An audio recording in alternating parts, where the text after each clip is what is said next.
offer of cheap records brought in a flood of inquiries and more cash than we'd ever seen before. We decided to come up with another name for the mail order business, a name that would be eye-catching and not appeal just to students. We sat around in the church crypt trying to choose a good one. Slip disc was one of my favorite suggestions.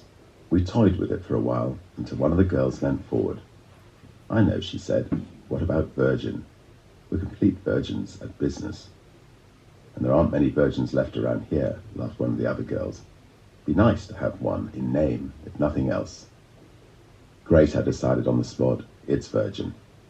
And so we became Virgin. I think we made the right decision. I'm not sure that Slip Disc Airways, Slip Disc Brides, or Slip Disc Condoms would have had quite the same appeal. Our tiny sample of market research proved correct. Students spent a good deal of money on records, and they didn't like spending 39 shillings at W.H. Smith when they found out that they could buy them from Virgin for 35 shillings. The Daily Post increased from a bundle of letters to a sack, and one of the best things about mail order for us was that the customers sent their money in first. This provided the capital for us to buy the records. We started to build up a large cash balance. As Virgin Mail Order grew, Student died a quiet death, and we switched all our attention to Virgin Mail Order. One look at the huge number of orders coming in and the need to organize where to buy the records from and how to send them out to the customers persuaded me that I needed my old friend Nick back again. I offered him 40% for the newly formed Virgin Mail Order Records Company if he came back to work with me. He agreed immediately, and throughout 1970, Virgin Mail Order Records thrived. Then, in January 1971, the post office workers went on strike, and the post office taped up the letter boxes. Our mail order business was set to go bust. Nick and I decided that we should open a shop to carry on selling the records, but we had to find one within a week before we ran out of money. In 1971, music retailing was dominated by W.H. Smith and John Menzies, both of whom were dull and formal.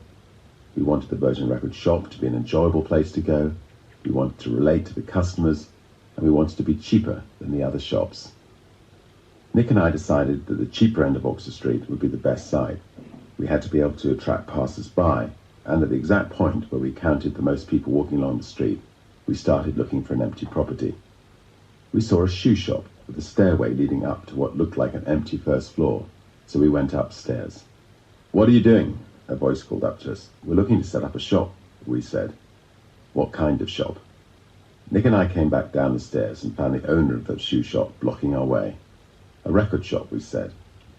The owner was a large square Greek called Mr. Alakouzos. "You'll never pay the rent," he said. "No, you're right," I said. "We can't afford any rent, but we'll attract lots of people past your window and they'll all buy shoes." "What kind of shoes?" Mr. Alakouzos' eyes narrowed. "Jesus sandals are out," Nick said. "Do you sell Doc Martens?" We agreed that we would fit out the record shop and then we would occupy it for no rent until somebody else came along and wanted it. Within 5 days, we'd built shelves, put piles of cushions on the floor, carried a couple of old sofas up the stairs, and set up a till. The first Virgin Record shop was ready for business. The day before opening, we handed out hundreds of leaflets along Oxford Street. On the first day, on Monday, a queue over 100 yards long formed outside. I was on the till when the customers started coming through.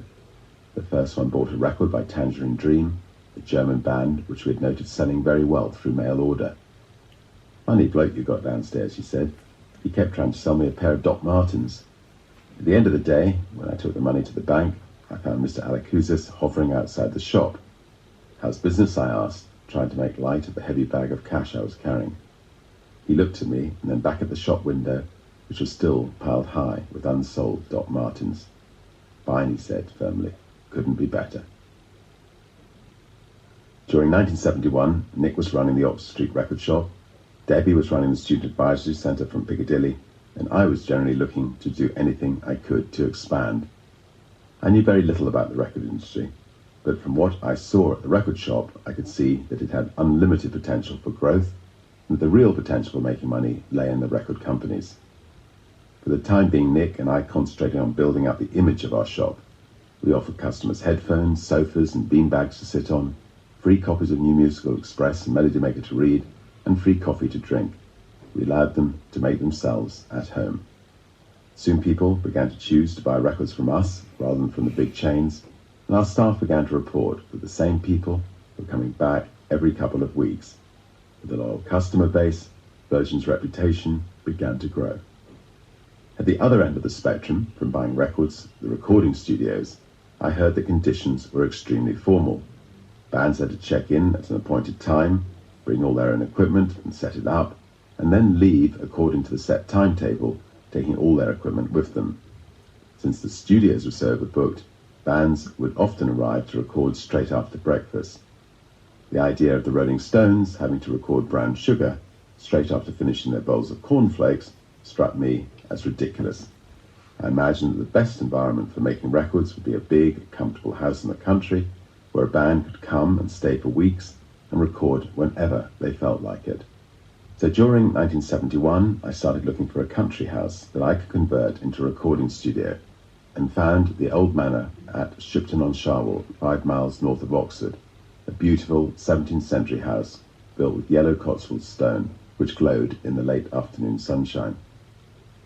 It would be perfect. We discovered that the manor had been on the market for a long time. The asking price was £35,000, but the estate agent agreed £30,000 for a quick sale. I went to see Coutts and they offered me a mortgage of £20,000. The Coutts loan was a breakthrough for me. It was the first time a bank had trusted me with a large amount of debt, and I was almost in a position to buy the manor. Although I had no money myself, my parents had put aside £2,500 for me, Lindy and Vanessa respectively, for when we were 30. I asked them if I could draw on it early and use it to buy the manor.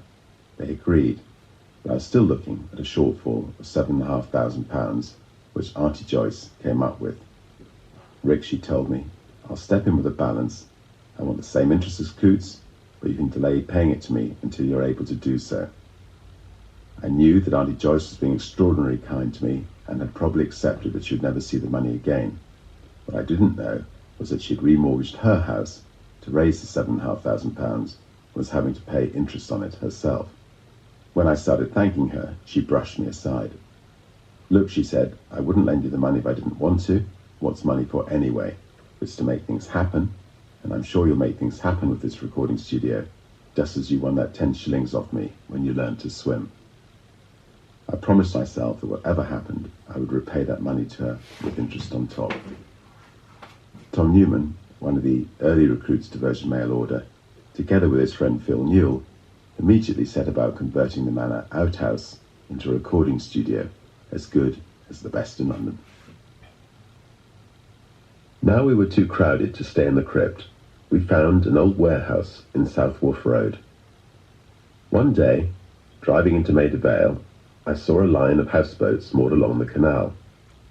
With the water, lines of trees, boats brightly painted in reds and blues with flower pots on their rooftops, and various ducks and swans nosing around.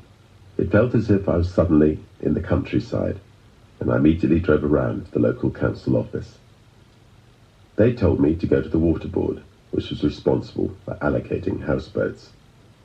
They warned me that there was a long waiting list. I might eventually be allocated one in about 5 or 10 years' time. I drove back to Little Venice, hoping to find somebody on a houseboat who could tell me a way around the system. As I drove alongside the canal, my car broke down for the umpteenth time. I got out and stared at the bonnet. "Do you want a hand with that?" someone called out in an Irish accent. I turned around and saw an old man on top of a houseboat. "It'll be all right," I said. "What I'd really like a hand with is how to live in one of those boats." "Well, now," Brendan Foley said, "you should go along to that boat over there. I've just sold it to someone, and that young lady has moved in. Now, I don't know, but there are 2 bedrooms, and she just might be looking for a lodger. She's the last boat before the bridge, and she's called Alberta." At the last boat, I peered into a round porthole and saw a fair-haired girl in the kitchen. "Hello," I said. "You must be Alberta." "Don't be silly," she said. "That's the name of the boat. I'm called Mundy."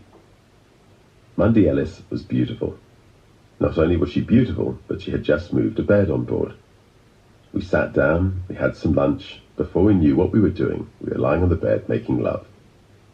I stayed the night with her and moved my suitcases on board the